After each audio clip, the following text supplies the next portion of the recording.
আসসালামু আলাইকুম। আপনারা যারা আমাদের ভালোবেসে আমাদের গল্পগুলো নিয়মিত শুনেন, আপনারা যদি আমাদের সাথে যোগাযোগ করতে চান তাহলে অবশ্যই আমাদের ফেসবুক পেজে যুক্ত থাকতে হবে। আমাদের ফেসবুক পেজের নাম হৃদয়ের কথা, যেটি পেয়ে যাবেন আমাদের ভিডিও ডিসক্রিপশন বক্সে। এছাড়াও আমরা বিভিন্ন সময় নতুন নতুন গল্পগুলো ফেসবুক পেজে আগে আপলোড করে থাকি, তাই এখনই ভিডিও ডিসক্রিপশন থেকে দ্রুত ফেসবুক পেজটিতে লাইক দিয়ে দিন। ধন্যবাদ সবাইকে। সব অনুভূতি মাটি চাপা দিয়ে সন্তর্পণে চোখ বুঝল। তলানিত হয়ে পিঠ ঘুরিয়ে শুয়ে রইল। বন্ধ চোখে রুদ্ধশ্বাস ত্যাগ করলো কেবল। নিঃশ্বাসে সে শব্দেই ঘুম ভঙ্গ হয়ে গেল শাহিনুরের। পাশে প্রণয়কে দেখে চমকে উঠল সে। খেয়াল করলো ডাক্তার সাহেব ঘন ঘন নিঃশ্বাস ফেলছে। নিঃশব্দে কিঞ্চিত সরে গেল সে। প্রণয়ের প্রতিটি নিঃশ্বাসের শব্দ তার শরীরে এসে বিঁধল যেন। কেমন দম বন্ধ করা অনুভূতি হলো। অনুভব করলো তার বুকের ভেতর অদ্ভুত এক শব্দ হচ্ছে। কান পাতলে স্পষ্ট বোঝা যাবে ধকপক ধকপক ধ্বনিতে মুখরিত তার বক্ষ গহ্বরের চারপাশ। বিছানার দুপাশে দুজন সারা রাত নিদ্রাহীন কাটিয়ে দিল।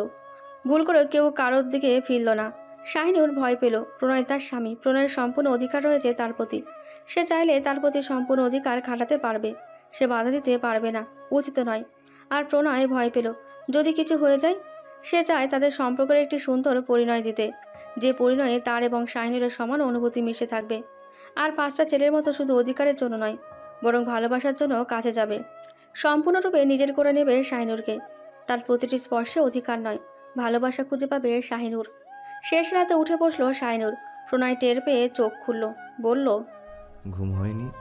না আপনার? উঠে বসলো প্রণয়। শাহিনুর তাকিয়ে রইল। প্রণয় মৃদু হেসে বলল, এই বাড়িটা আমার শান্তির জন্য উপযুক্ত নয় নূর। এবার সময় হয়েছে ফিরে যাবার। কোথায় যাবেন আপনি? যেখানে থাকি সেখানেই। আপাতত আমার কোয়ার্টার, তারপর আমরা একটা ছোট্ট সংসার গোছাবো। আঁতকে উঠল শাহিনুর, বলল, আমি এ বাড়ি ছেড়ে কোথাও যাব না। আমার পক্ষে এই বাড়িতে থাকা সম্ভব না। তাহলে আপনি চলে যান, আমি কোথাও যাব না। বিস্ময়ান্বিত হয়ে তাকিয়ে রইল প্রণয়।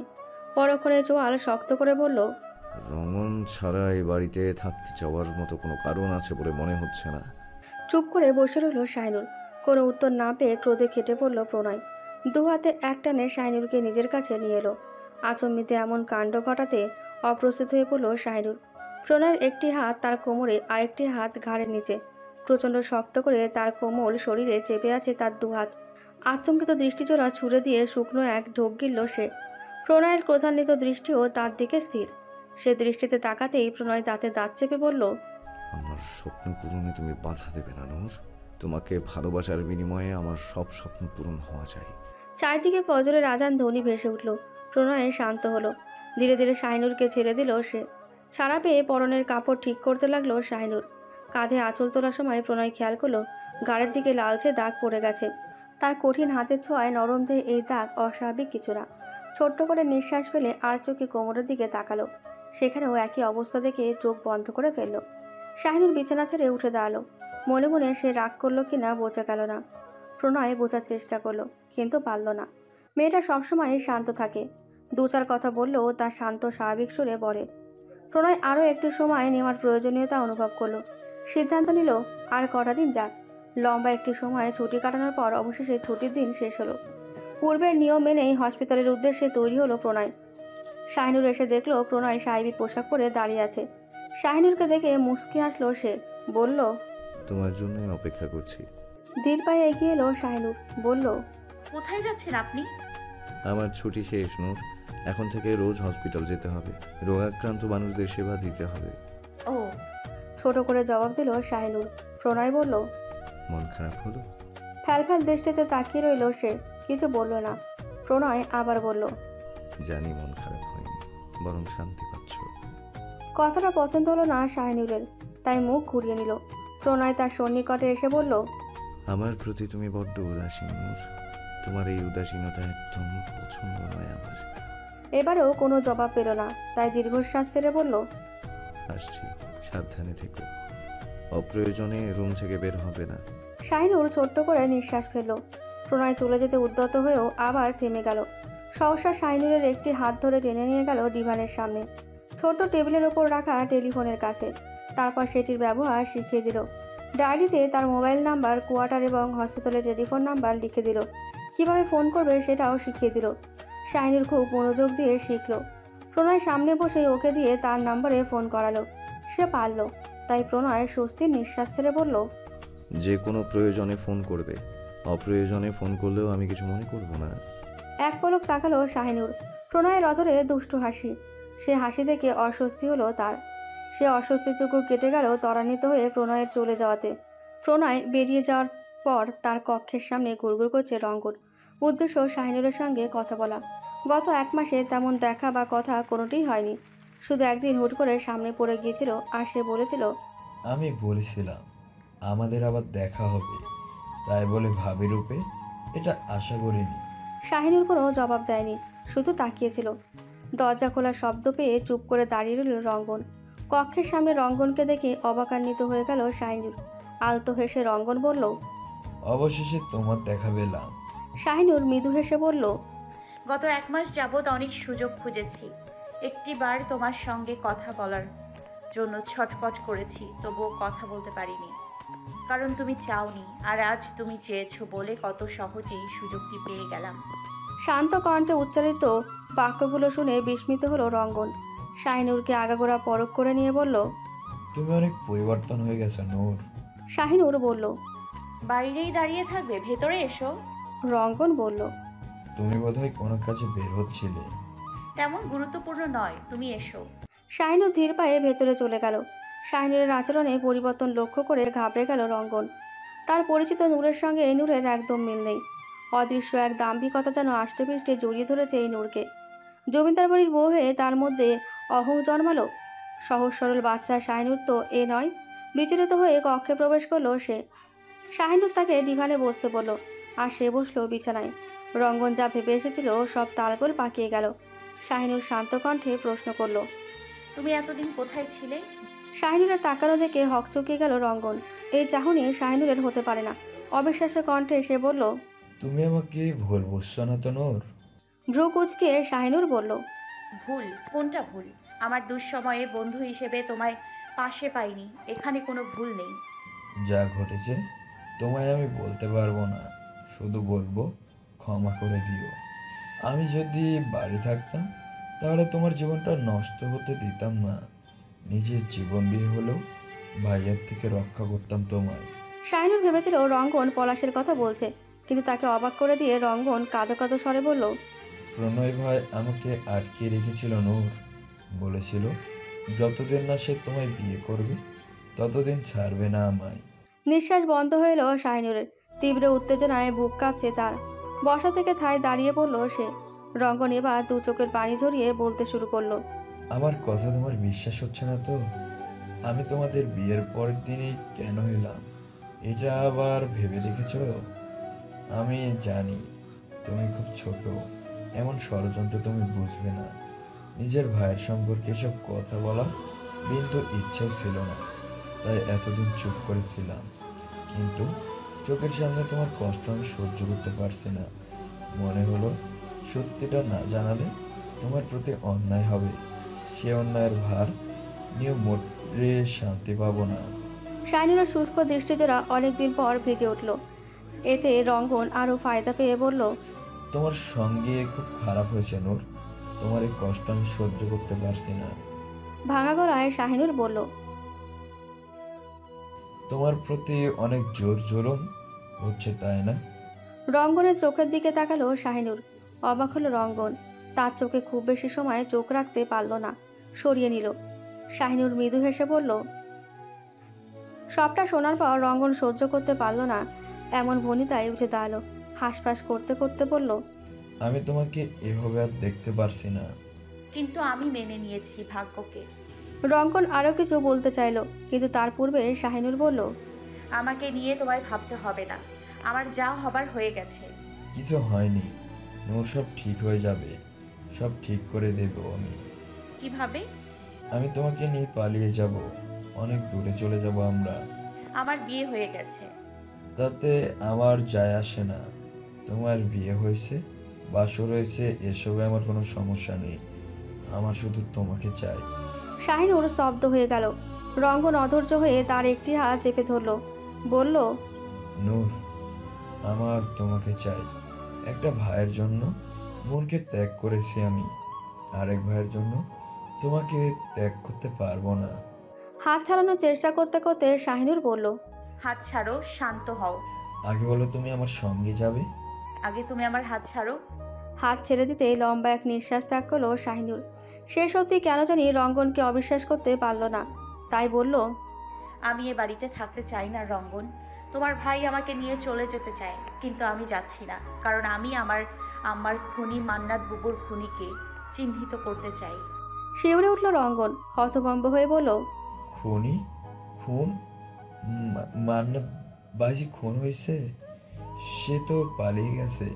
তাচ্ছিল্য হেসে সেদিন রাতের পুরো ঘটনা খুলে বলল শাহিনুর। রঙ্গনের গলা পাকিয়ে হাত পা কাঁপতে শুরু করলো। রুদ্ধ হয়ে আসা কণ্ঠে বলল, যে মুহূর্তে তুমি দৃশ্যটা দেখছিলে, প্রণয় ভয় কি তখন কক্ষে ছিল? অন্যমনস্ক হয়ে শাহিনুর বলল। না।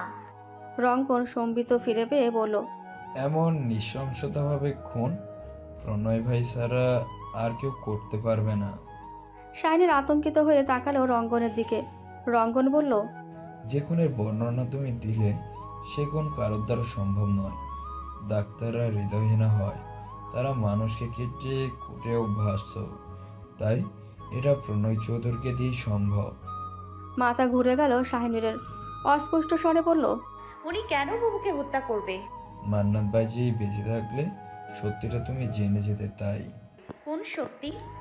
বিয়ের দিন বাসর ঘরে বউ রেখে প্রণয় চৌধুরী মান্নাত বাইজির সঙ্গে রাত কাটিয়েছে, এটাই সত্যি। শাহিনুর তাকে বাসর ঘরের গল্প শুনিয়েছে। সে সুযোগ কাজে লাগিয়ে প্রণয়কে খুনি প্রমাণ করে দিল। প্রমাণস্বরূপ বলল, তুমি ভাবছো এসব কখন হলো? তুমি সত্যি অনেক ছোট নূর। তুমি ঘুমিয়ে গেছিলে, সেই সুযোগটা কাজে লাগানো হয়েছে। তোমার কাছে মহান হয়েছে ঠিকই, কিন্তু নিজের পুরুষত্বকে নিয়ন্ত্রণ করতে পারেনি। পাঁচফোড়ন গৃহে টিভির জন্য আলাদা একটি কক্ষ রয়েছে। অবসর সময়ে শাশুড়ি বউরা মিলে নাটক সিনেমা দেখে। পুরুষরা সে কক্ষে তেমন আসে না।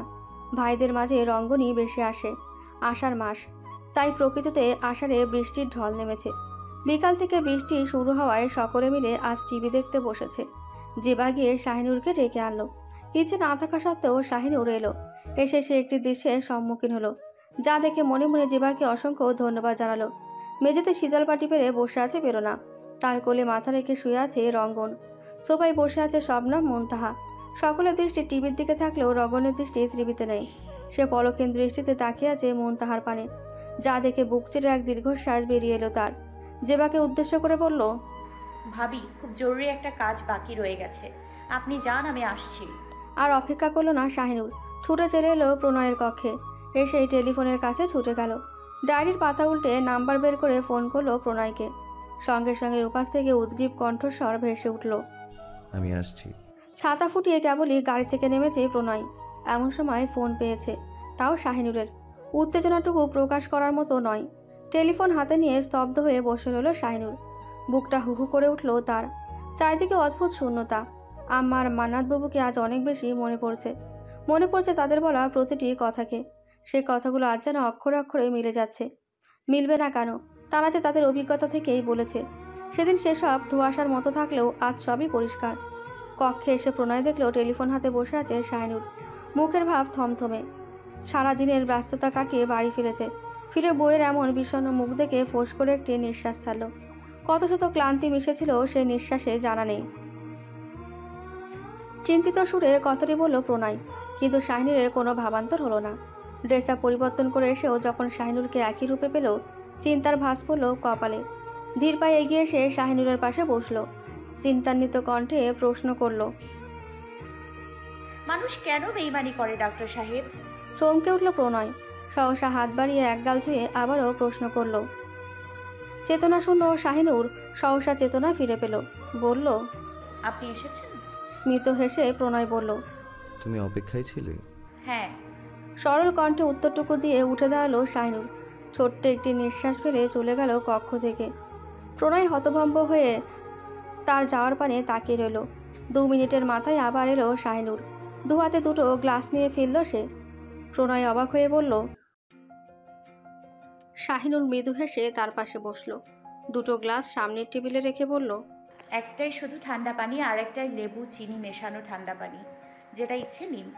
শরীর জুড়ে ভয়াবহ শিহরণ বয়ে গেল প্রণয়ের। স্বপ্ন না সত্যি বুঝে উঠতে বেশ সময় লেগে গেল। উদাসমুখী শাহিনুরের কয়েক ঘন্টার ব্যবধানে এত পরিবর্তন! প্রচণ্ড সন্দেহ আষ্টে পৃষ্ঠে জড়িয়ে ধরল তাকে। সন্দিহান দৃষ্টিতে তাকিয়েও রইল। শাহিনুর সেদিকে ভ্রুক্ষেপ না করে বলল, কি হলো, নেবেন না? আমার প্রতি হঠাৎ এত সদয় যে? আপনিই তো বলেছেন আপনি আমার অর্ধাঙ্গ, সেই হিসেবে এটুকু যত্ন করতেই পারি। ছলহীন বাক্যে অভিভূত হয়ে সঙ্গে সঙ্গে লেবু চিনি মেশানো পানির গ্লাসটি তুলে নিমেষে শেষ করল প্রণয়। সারাদিনের ক্লান্তিটা এক নিমেষে নিঃশেষ হয়ে গেল যেন। বক্ষস্থলে ভর করল তৃপ্ততা। অধরগণে তৃপ্তির হাসি ফুটে উঠল। বলল, এবার সত্যি বিয়ে করেছি ফিলটা পাচ্ছি। শাহিনুর তাকিয়ে রইল। সে বলল, ফিল মানে হলো অনুভূতি। একটু থেমে আবার বলল, তোমাকে পড়াশোনা করতে হবে নূর। ভাবছি কোয়ার্টারে যাওয়ার পর একজন শিক্ষক রাখবো তোমার জন্য। প্রাথমিক শিক্ষা হয়ে গেলে প্রাতিষ্ঠানিক শিক্ষার ব্যবস্থা করে দিব। আমার আম্মা অনেক বড় শিক্ষা দিয়ে গেছে ডাক্তার সাহেব। এক জীবনে আর কত শিক্ষা পাবো বলুন তো? পরিস্থিতি মানুষকে অনেক বেশি বড় করে তোলে, অনেক বেশি শক্ত করে তুলে জানতাম। তোমায় দেখে প্রমাণও পাচ্ছি, অনেক বড় হয়ে গেছো তুমি। মৃদু হাসল শাহিনুর। প্রণয় খেয়াল করলো সে হাসিতে প্রাণ নেই। দুজনের দৃষ্টি দুজনাতে স্থির, কেবল একে অপরের চোখের ভাষা বুঝতে মশগুল। আমার আম্মা কি বলেছিল জানেন? নির্বিশেষ তাকেই উত্তর দিল, বাঘ কখনো বাঘ মারে না, কুকুর কখনো কুকুর মারে না, কিন্তু মানুষ মানুষকে মারে। দৃষ্টি চঞ্চল হলো, বক্ষস্থল শঙ্কিত হলো। শাহিনুর পুনরায় বলল, সে কথাটির মর্ম সেদিন না বুঝলেও আজ ঠিক বুঝতে পেরেছি। উদ্বিগ্ন কণ্ঠে প্রণয় বলল, কেউ কিছু বলেছে তোমায়?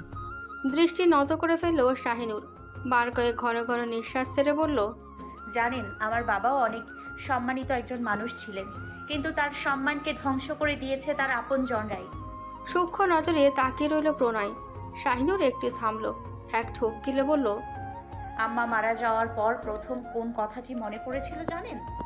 জানি না, তুমি বলো।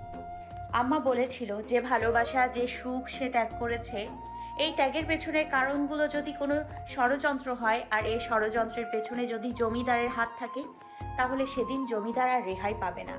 আম্মা সত্যি রেহাই দেয়নি। ভুল করেছেন তিনি, আর তার মাসুল দিয়েছেন নিজের জীবন দিয়ে। নিঃশ্বাস ভারী হয়ে গেল শাহিনুরের। বলল, আপনি আমার আম্মাকে ভুল বলতে পারেন না। আইন কখনো নিজের হাতে তুলে নিতে হয় না নূর। তোমার আম্মা পারতেন আইনের সহায়তা নিতে, তাহলে অন্তত প্রাণ হারাতে হতো না, তুমিও মা হারা হতে না। আপনাদের বিরুদ্ধে আইনি লড়াই লড়া যায় ডাক্তার সাহেব।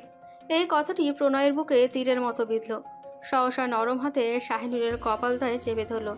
আহত সুরে বলল, একটু স্বাভাবিক হও নূর, একটু স্বাভাবিক হও। আমাকে বোঝার চেষ্টা করো। একটাবার বিশ্বাস করে দেখো, তুমি ঠকবে না। রুদ্ধশ্বাস ছেড়ে শাহিনুর বলল, আমি আপনাকে বিশ্বাস করতে চাই। নিঃশ্বাস থমকে গেল প্রণয়ের। অবাক হয়ে তাকিয়ে রইল সে। শাহিনুর বলল, সম্মান জিনিসটার অনেক মূল্য, তাই না ডাক্তার সাহেব? শাহিনুরের কপালে কপাল ছুঁয়ে উত্তপ্ত নিঃশ্বাস ত্যাগ করল প্রণয়। দৃঢ় কণ্ঠে বলল, কি হয়েছে সত্যিটা বলো আমায়। ষড়যন্ত্র চলছে ডাক্তার সাহেব, কখনো ভাবিনি আপনিও শিকার। দৃঢ় চোখে তাকালো প্রণয়। সন্তর্পণে শাহিনুরের কপালে গাঢ় করে একটি চুমু খেলো। ফিসফিসে কণ্ঠে বলল, সন্তর্পণে চোখ দুটো বুঝলো শাহিনুর। গভীর কিছু নিঃশ্বাস ত্যাগ করে নির্লিপ্ত কণ্ঠে বলল, আর আমি বিশ্বাসঘাতকতার গন্ধ পাচ্ছি। মৃদু কেঁপে উঠল প্রণয়। শাহিনুরের কপাল দয় থেকে নিজের হাত সরিয়ে নিল। সন্ধিহান দৃষ্টি ছুঁড়ে ক্ষণকাল চুপ করে রইল। তাকে অবাক করে দিয়ে হাত বাড়ালো শাহিনুর। কোমল হাতে স্পর্শ করলো শক্ত হয়ে ওঠা পুরুষালী চোয়ালদয়। শান্ত চোখে তাকিয়ে নরম গলায় বলল, আমি বিশ্বাস করি ঘাতক আপনি নন, না বিশ্বাসের আর না মানুষের। বিনা অনুমতিতে হুট করে কক্ষে প্রবেশ করলো ময়না। দুজনকে একসাথে এত কাছে থেকে বিস্মিত হয়ে তাকিয়ে একটা চিৎকার দিল। আতঙ্কিত হয়ে হাত দুটো সরিয়ে নিল শাহিনুর। ক্রোধান্বিত হয়ে দাঁড়িয়ে পড়ল প্রণয়। চোয়াল শক্ত করে দাঁতে দাঁত চেপে ধমক দিল ময়নাকে। এই মেয়ে, আমার কক্ষে আসার সাহস কোথা থেকে পান আপনি? ধমক খেয়ে আটকে উঠল ময়না। থরথর করে কাঁপতে কাঁপতে বলল। প্রণয়ের কঠিন মুখে দৃষ্টি নিক্ষেপ করলো শাহিনুর। গলা শুকিয়ে গেল তার। মনে পড়ে গেল প্রথম দিন দেখা সেই প্রণয়কে। মনে পড়ল কিছু সময় পূর্বর প্রণয়কেও। আকাশ পাতাল পার্থক্য খুঁজে পেল। একই মানুষের দুটো রূপ।